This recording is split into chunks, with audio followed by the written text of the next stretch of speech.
لەمە دووە هەر کەس و کۆمپانیایەک لە خۆیانەوە هاوڵاتیان ببەنە سەفەری عومرە لێپرسینەوەی یاسایی و ئیداریان لەگەڵدا ئەکرێت.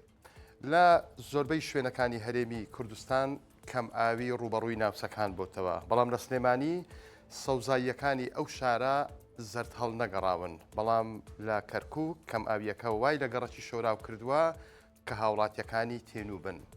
سڵاوتان لێبێت. لەمە دووە هیچ کەس و کۆمپانیایەکی بێمۆڵەت ناتوانن لە خۆیانەوە هاوڵاتیان ببەنە سەفەری عومرە، چونکە بەڕێوەبەرایەتیەکەی سەر بە وەزارەتی ئەوقاف لە ڕووی یاسایی و کارجێڕیەوە لێپێچینەوەیان لەگەڵدا ئەکات. بە قسەی کاروان ستونی وتەبێژی بەڕێوەبەرایەتی حەج و عومرەی هەرێمی کوردستان هۆشداری توندیان داوەتە هەموو ئەو کەسانەی کە لە ژێرناوی جیاجیا و بە بەکارهێنانی پەیجەکانی سۆشیال میدیا دەستیان کردووە بە ڕێکلامکردن بۆ بردننی هاوڵاتیان بۆ عومرە، ئەویش بە شێوەیەکی نایاسایی و بەبێ ئەوەی کۆمپانیای حەج و عومرەیان هەبێت یان هاوپشک و فەرمانبەر بن لە هیچ کۆمپانیایەکی حەج و عومرەدا.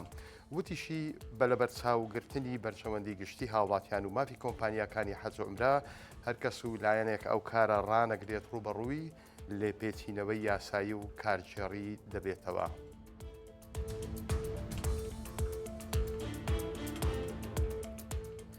گەراجەکەی بەردەم بەڕێوەبەرایەتی هاتوچۆی هەولێر تا ئێستاش عەرزێکی ڕق و ڕووتە، بەڵام بووە بە پارە و بۆ هەر ئۆتۆمبیلێک 1000 دینار وەردەگیرێت.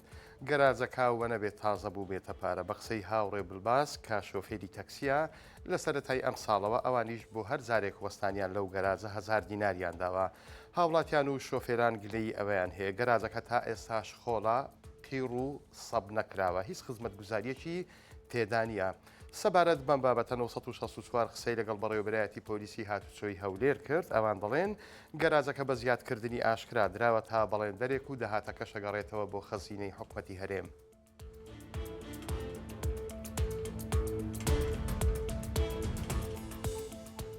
هەرچەندە سلێمانی ڕوبەڕووی قەیرانی کەم ئاوی بۆتەوە، بەڵام سەوزاییەکانی شارە حەیاتەکە خەمخۆری خۆی هەیە و نایەڵن وا بە ئاسانی زەرد هەڵگەڕێ.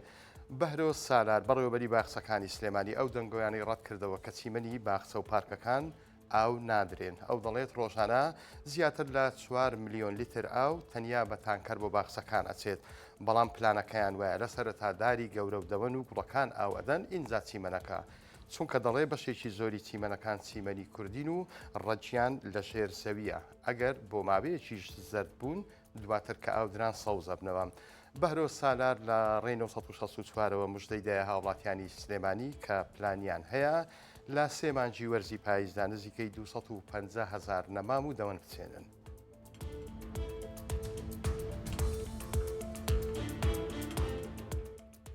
کەم ئاوی هەر بەرۆکی سلێمانی نەگرتووە، ئەوەتە دانیشتوانی گەڕەکی شۆراوی کەرکووک بەم چلەی هاوینە ئاویان نییە، بۆی ئەمڕۆ تەحملیان نەما و هاتنە سەرجادا.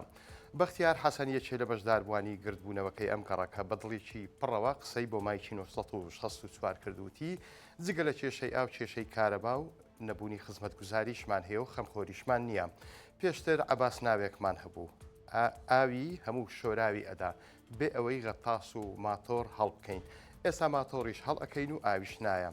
وە خۆیان ئەڵێن دانیشتوانی گەڕەکی شۆراو لە دوای جەژنی قوربانەوە کێشەی کەم ئاویان بۆ دروست بووە و جار بەجار کێشەکەیان هەڵ دەکەن، بەڵام دوای چەند ڕۆژێک کێشەکەیان وەکو خۆی لێ دێتەوە.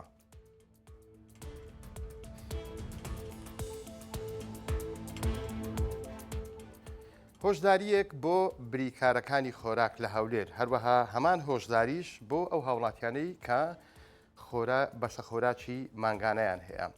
لەسەر شاشە ئاماژە بەو هۆشداریە ئەەکەین کە لە هەواڵێکدا 964 کردوویەتی.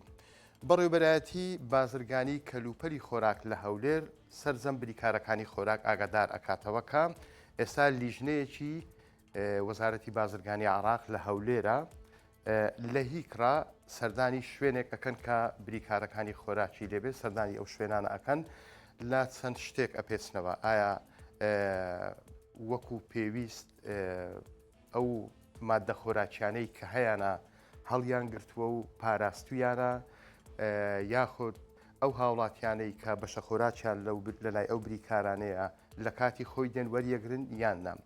هۆشداری بە هەردوو لا ئەدا ئەگەر بێت و هاوڵاتی لە کاتی خۆی نەچێ بەشە خۆراکی ماگانەی خۆی وەرنەگرێ ئەوە خۆراکەکەی ئەگەڕێتەوە. هەمان کات هەر سەرپێچیەک لەلایەن بریکاری خۆراک هەبێت ئەوە لەلایەن ئەو لیژنێەوە بەڕێوبەرایەتی کەلوپەلی خۆراکی هەولێر ئاگادارەکرێتەوە سزا ئەدرێت. سزادانەکەش ماوەی 3 مانگ ڕاگرتنە لە کارەکەی و دواتریش ڕێکاری دیکەیان لە بەرامبەر ئەگیرێتە بەر. بۆیە هیوادارین هەر هاوڵاتیان لەو کاتێک کە ڕائگەیەندرێ بەشە خۆراکی نوێ دابەش ئەکرێ زوو بچن بەشە خۆراکەکەیان وەربگرن بۆ ئەوەی هەم خۆیان سوودمەندی خۆراک بن هەمیش بریکارەکانیان سەلامەت بن. بەڕێزان هەواڵەکانم پێشکەشکردن کاتێکی خۆش بۆ هەمولایەکتان.